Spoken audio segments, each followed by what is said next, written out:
Hi, good afternoon everyone. Hi, Bea. Tapos yung question ko for Wilbert and Gab, it's nice to see you cross your ID from sexy to wholesome. Ibig sabihin nito ay... Wait lang ha. Ibig bang sabihin nito ay hindi na kayo mabibiba Max? For now naman po, me and the management talked about this na we should focus on university series, pero of course we're not closing the door to do movies like that. Pero as of now, we want to focus on being savvy and improving our game. Hindi ka magsimpi, walang sexy dito, no? Dahil wholesome. Yes, wholesome naman po. Okay, Wilbert. Si Wilbert ang may pinakamarami kasing sexy. Saan ko? Actually siya matagal na po itong sobrang magto 2 years na po ata na 1 year pala na management po mismo yung nag-decide for me na to stop na Viva Max and then mag-focus na sa wholesome. Yun lang. Ano na, relief ba ito para sa'yo? Relief ba ito para sa'yo? Medyo. Kasi merong bigat, hindi po kasi talaga madali to do things like sex scenes and lalo parang wholesome naman ako sa totoong buhay. Medyo, hindi po siya madali talaga. Nakakapagod po siya sa katawan, sa utak. So, di na po sa mga wholesome na po ng project. So, medyo mas magaan na po siguro in terms sa work na ginagawa. Ayun. Thank you. Bonus naman peeps kay Gab kasi parang laki ng braso mo Gab dyan. Too good to be true. Pwede mo pakita in person kung talagang braso mo. Yes naman. Sa totoo lang, parang laki-laki. Hindi ba enhance yan? Kakatapos ko po ng buong gender niya actually. Okay. So hindi ano yan. Take it off. Take it off. Pakita Gab para sa fans. Sa akin na po, sa movie na lang, para sa show na lang po, para may abangan mo rin po sila. Sus! Okay. Good answer, Gab. Okay po, maraming salamat, Sir Ray. Okay. Proof daw, sabi ng mga press, ayaw pumayag. Braso lang, hanggang. Papakipiyak. Malaki naman. Okay, thank you. Okay. Okay. Thank you so much. Okay, moving on tayo.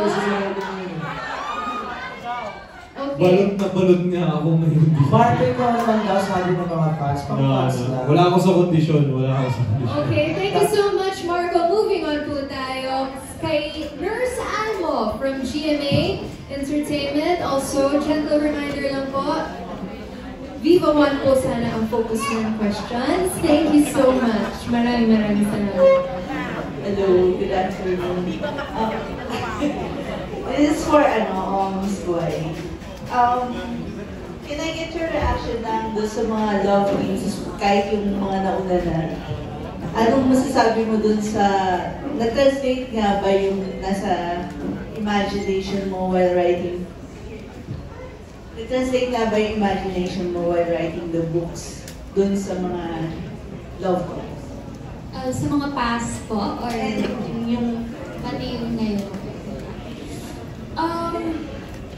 Yes, actually, I was very happy with how the Rain Spanish Space Archer turned out. So I'm really looking forward pa for Chasing the Wild. But I was there during the look test. So, pinili talaga namin kung si Kaya at si Gab kasi I really see them as Sunny and Elise. From how they, like, the basketball, si Gab in real life, and then si Haya, the way she talks, really parang in character. So, I can really see them as their characters, especially kahit kahit naman in the first place, hindi mo masyadong mag-feel yan kapag look test. Kapag nakita mo na talaga yung result, yung episode, you will feel, especially yung for the first book, yung breakup scene ni Khaled sa Luna, yun talaga yung feel na feel ko. And then for the second book, tingnan parang bakit laging breakup scene? Kapag breakup scene sa hapon, nakikita talaga na sobrang entire mo lang. So I'm really, really excited for their 5th anniversary.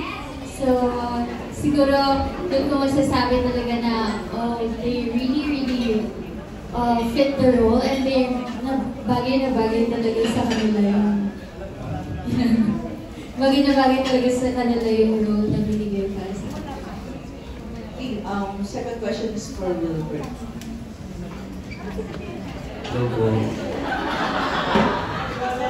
Sorry, isa lang daw pala. Ay. Okay. Excited pa naman si Wilbert. Okay, maraming salamat po. Next up, from Abante Tonight, we have Roldan Castro. Dito po, in front.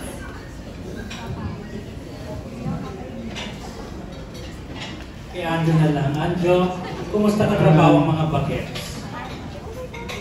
Naninibago ko kasi parang back to the past kasi mga kasama ko lang mga bagets. Although I'm having fun, hindi ko na masakyan ngayon yung mga trips nila. Like music, like yung pananalita nila, like yung image nila. Although I'm having fun, especially dun sa role ko kasi ako yung bodyguard ni Elise. Pero marespeto naman yung mga to. Sobrang may respeto sila sa akin. Huwag lang kayong pagmamano. Kiss lang ng kiss. Okay, thank you.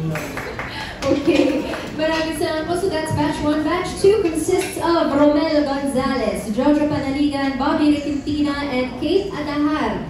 Ngayon po, pakinggan natin from PEP. We have Romel Gonzalez. Dito po, malapit sa ating catwalk. Sige, my one question is for all the love teams here. Kasi di ba, sa pagkakaalam ko, ang totoo lang na may relasyon sa inyo, si Heaven at si Michael. So the rest of the rest of the love teams, wala bang level up sa inyong sitwasyon? Wala ba kayong gagawin para maging totohanan na rin ang relasyon niyo tulad ni Heaven at